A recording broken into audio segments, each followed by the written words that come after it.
le vamos a dar la Sí. bienvenida en este mismo momento a ¿A quién? Florencia Moreno. Florencia. Buen día, ¿cómo están Ariel, Emilio, Nati? Bien, Buen ¿usted cómo anda, lunes. Flor? Bien, muy bien. ¿Cómo le dicen en su casa? Florcita, Florcita. Son Florencita. un diminutivo cariñoso para su nombre. Sí, cuando están enojados me dicen Florencia. Te dicen Bueno. rajá de acá, pega. Y menos mal que no le tienen Yes. que decir cómo está escrito el nombre en el sistema de Meet, porque sería impronunciable. Claro. ¿Cómo está escrito? Y Mal. Hay No dos formas de sabía. escribir Florencia. Te lo relaté. Claro, Una bien, bien y o otra mal. mal. Y otra mal. Sí. Bueno, si les parece pasamos al tema de hoy, que es Sí, cómo nada no. más y nada menos que las elecciones PASO, que ya están cada vez más cerca porque prontamente en Paso el a mes de paso. julio, paso a paso, hay que ir armando las listas y cerrando las listas en el mes de julio y luego serán las elecciones en el mes de septiembre, o sea, ya estamos encima de los cierres de listas. Esta, por supuesto, va a ser una campaña muy particular porque por el contexto, por supuesto, que estamos atravesando. Y para hablar, para hacer un análisis de cómo llegamos a estas PASO y de cómo están a las fuerzas mayoritarias del país, estamos en contacto con Rubén Espedaletti, quien es docente y aparte asesor en campañas electorales también, para consultarle, bueno, en primer lugar, en qué contexto llegamos a estas PASO a diferencia de lo que fueron las elecciones del año 2019. Rubén, buen día, ¿cómo estás? Le vamos Rubén, lo escuchamos. Le vamos a pedir a Rubén que desmutee el micrófono. El micrófono. Que quite la rayita, así podemos escucharlo. Ahora Pequeño detalle. Bueno, ¿qué tal, Rubén? Muy buenos días. Saludos a todos los oyentes y a ustedes, por supuesto. Muchas Florencia. gracias. ¿Dónde está usted? ¿Hace mucho frío? Y en la cocina de mi casa no tanto, pero Bueno. afuera sí. Salí temprano y la verdad que ha sido un frío bastante notable. Bueno, escuchamos atentamente la consulta que le hace nuestra colega Florencia. Bueno, sí, lo que dijo Florencia es, creo que válido para todo el país, no solo para Mendoza. Va a ser totalmente atípica respecto a las campañas que estamos acostumbrados, porque el factor, como cuando se discute en la educación el tema de la presencialidad, también va a ser válido para la campaña, no solo porque el hecho del contacto físico es una característica muy propia de casi todas las fuerzas políticas, no de todas, porque algunas se recuestan mucho más en lo que tiene que ver con la acción de medios tradicionales y no tan tradicionales, pero seguramente va a tener un cambio de paradigma en el sentido de la comunicación bastante notable. Se ha visto incluso en las primeras elecciones que se han dado en este año, que han sido las de Misiones, hace más o menos unas 3 semanas, y las de ayer en Jujuy, que fueron elecciones no PASO, sino para elegir cargos legislativos en la provincia de Jujuy. En ambos casos se ha visto dos regularidades, que son una asistencia menor a la esperada en condiciones normales, que ronda alrededor del 65 o el 68%, fue el caso de Jujuy, por ejemplo, y en el caso de Misiones superó apenas el 60%, con lo cual nos está dando la pauta que este va a ser un valor influyente en los resultados finales. En cuanto a escenario, ¿no? Respecto de la situación general sobre la cual se toman decisiones en materia política, lo que hemos notado, y creo que lo notan todos, hay dos temas fundamentales en la agenda de la gente, de los ciudadanos, que tiene que ver, uno relacionado con la situación sanitaria, la pandemia, por decirlo en términos resumidos, pero que es mucho más que eso, y también el tema económico, en el cual el factor más influyente es la inflación o la tendencia inflacionaria creciente que se verificó sobre todo a partir de fines del tercer trimestre, podríamos decir, de 2020 y lo que va del 2021. Entonces, dentro de esa inflación, Rubén, la mayor preocupación es la suba de alimentos. Claro, por eso, dentro de los temas económicos, el más influyente es la inflación, que involucra la suba de muchas cosas. Si vamos a descomponer esa variable individual, que podríamos llamar inflación, el tema de alimentos y el tema vinculado a ingresos son los dos más importantes.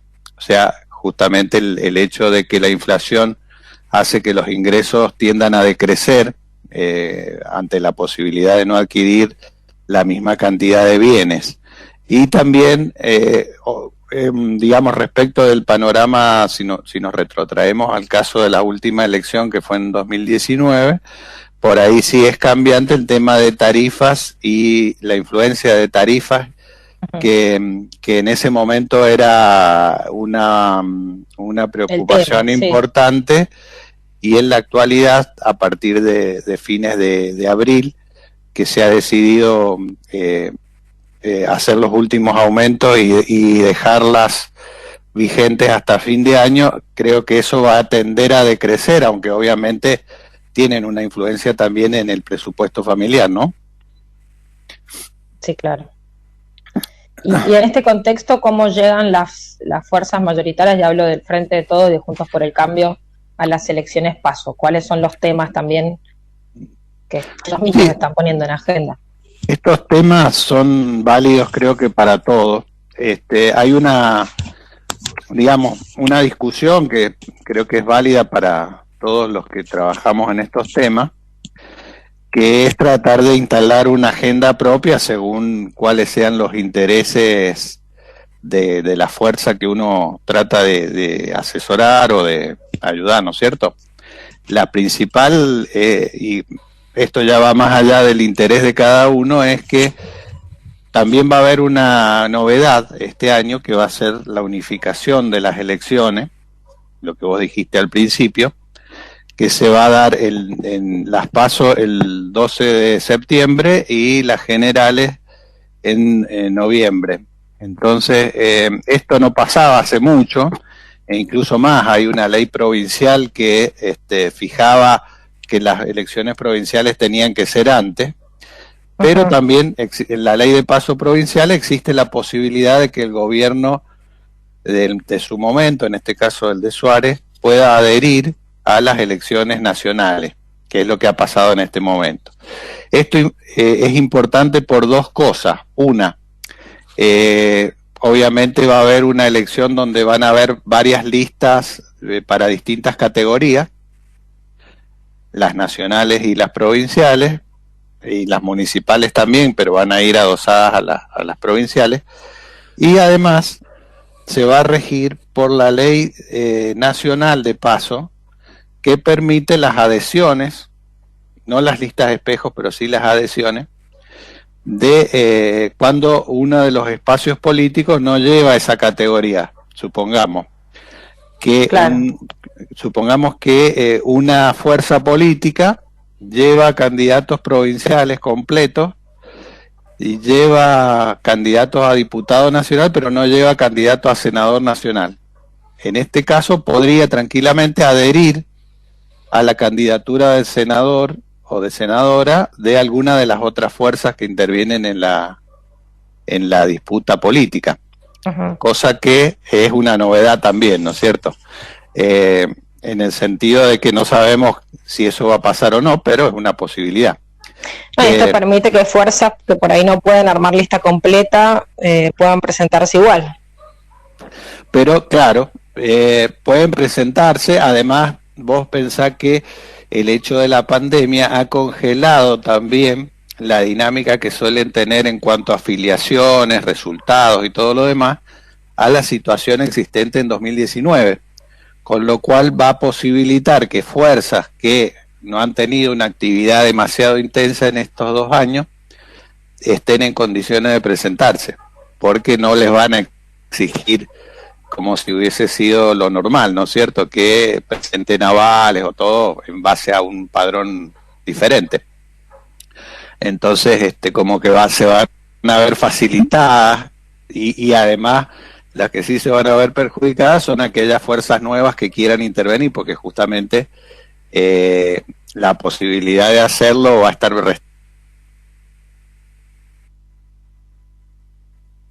Sí, sí te escucho, sí, no sé. sí. No, quería consultarte cómo interviene el tema por el análisis que has hecho vos respecto del tema vacunación. Bien. Bueno, mira, obviamente es una de las principales variables que si nosotros, por ejemplo, lo tomamos en un periodo de tiempo de más de un año, desde mayo del 2020 hasta ahora, y las proyectamos como una curva de tendencia, vemos que, por ejemplo, en mayo del 2020 el asunto de la pandemia era el 50%, el 50% de las personas que consultábamos te hablaban de que era la principal preocupación, y apenas el 30% te hablaba de que el tema económico era la principal preocupación.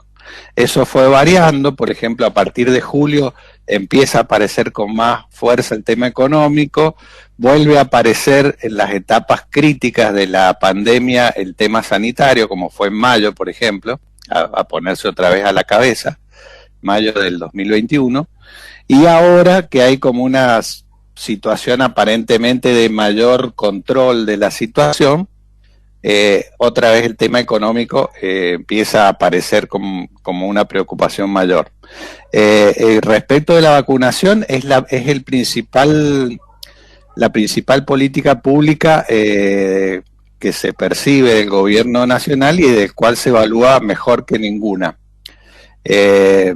Y por ahí la más criticada es la que tiene que ver con la reactivación económica, que todos sabemos que son cuestiones que tienen que ver con decisiones políticas y con otros factores que a veces intervienen actores en los cuales no son tan influyentes las decisiones del Estado, ¿no es cierto? Rubén, una pregunta. En Mendoza, ¿tiene usted una distinción de cuál es aproximadamente la tendencia que hay en realidad sobre la imagen de la gestión del gobierno nacional? Sí, bueno, ha sido a partir del más o menos de marzo, ha ido decreciendo, está alrededor de un 35 a 39% la imagen favorable, digamos, del presidente, y por ahí si uno preguntara cuando uno pregunta con una abstracción para la gente, decir del gobierno de uno, en realidad no sabemos si le están respondiendo por lo que percibe el presidente o de la gestión, ¿no es cierto? Sí, claro. Estaría alrededor de un 39 o 35, entre 39 y 35%, pero pensemos que, por ejemplo, lo que te quiero decir con esto es que ese escenario, digamos, es mutable. Si lo hablábamos, por ejemplo, en noviembre del año 2021, era alrededor del 53%. Estamos viendo como que es muy variable. Sí, pero una diferencia muy ostensible. Es ostensible, pero han habido variaciones de subas y bajas. Pero no hay un fenómeno que pueda explicarlo, sí.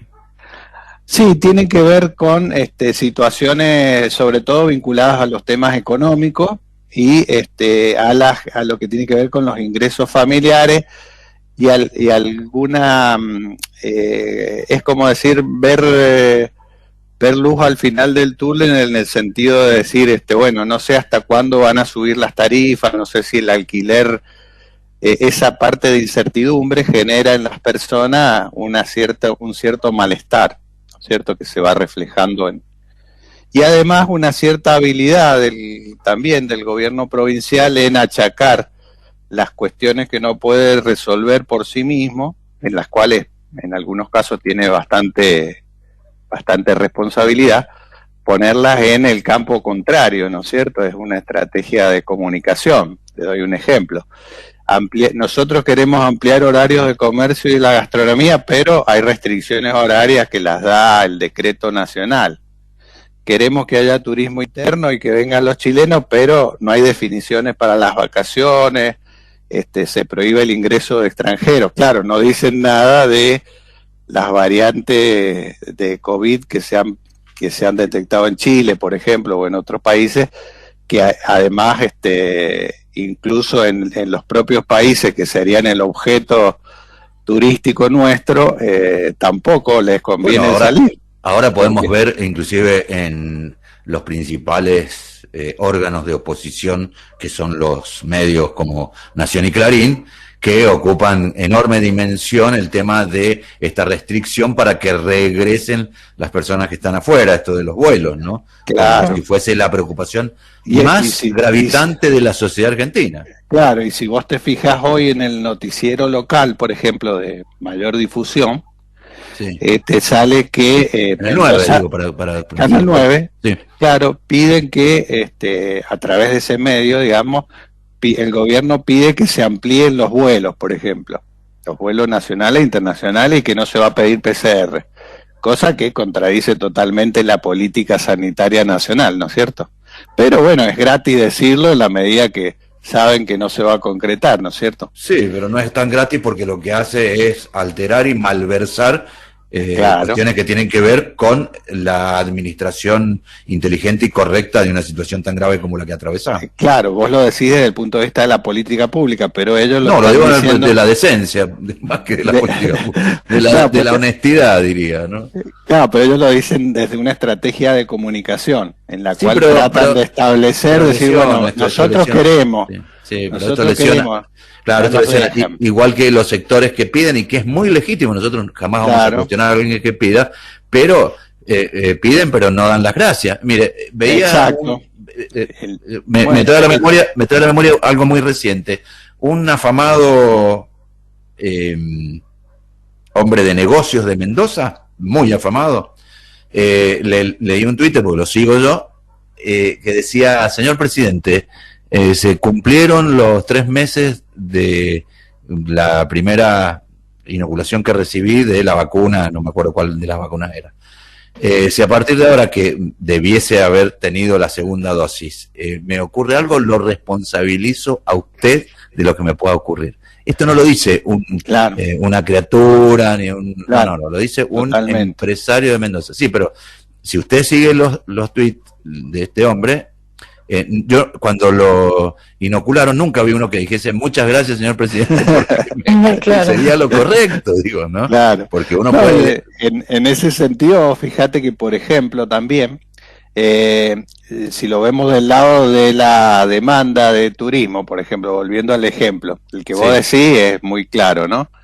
Es decir, para un chileno que quisiera venir a Mendoza, por ejemplo, y que estuviera vacunado, tuviera PCR y todo, aún con esa situación, tendría que hacer a la vuelta 14 días de restricción en un lugar que no es su casa. O sea, es algo utópico pensar que en las vacaciones de invierno van a venir chilenos. Esto lo saben.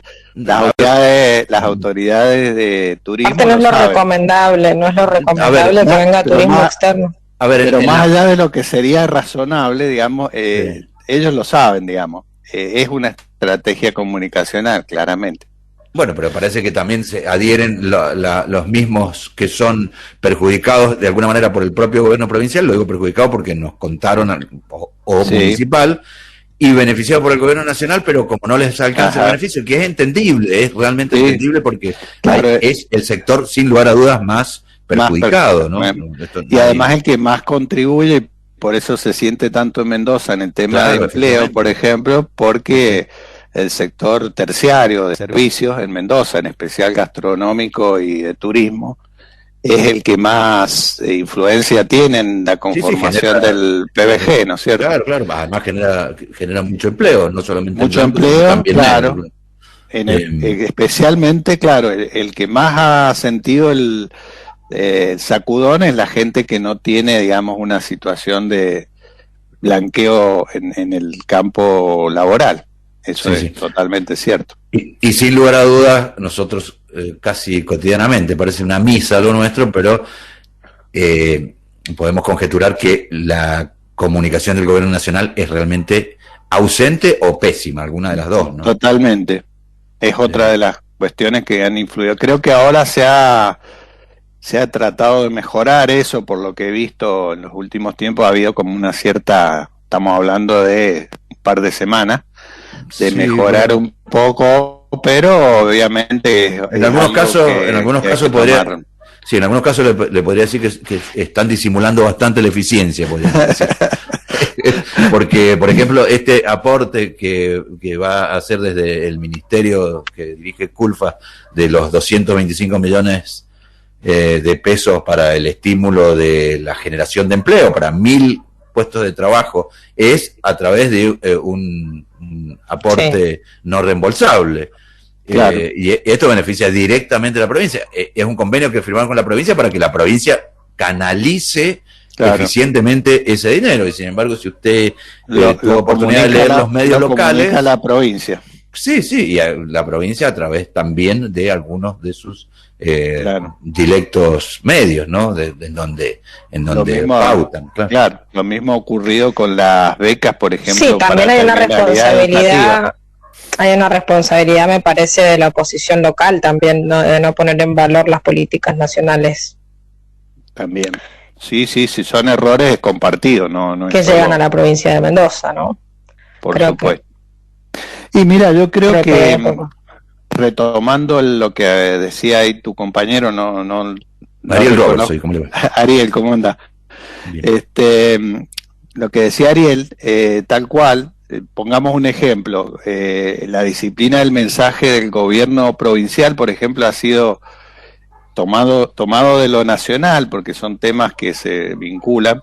Por ejemplo, siempre han estado a la ofensiva en las políticas en las cuales el gobierno ha manejado bien, o sea, cuestionando cosas, no diciendo que no lo van a hacer, pero sí aumentando la apuesta.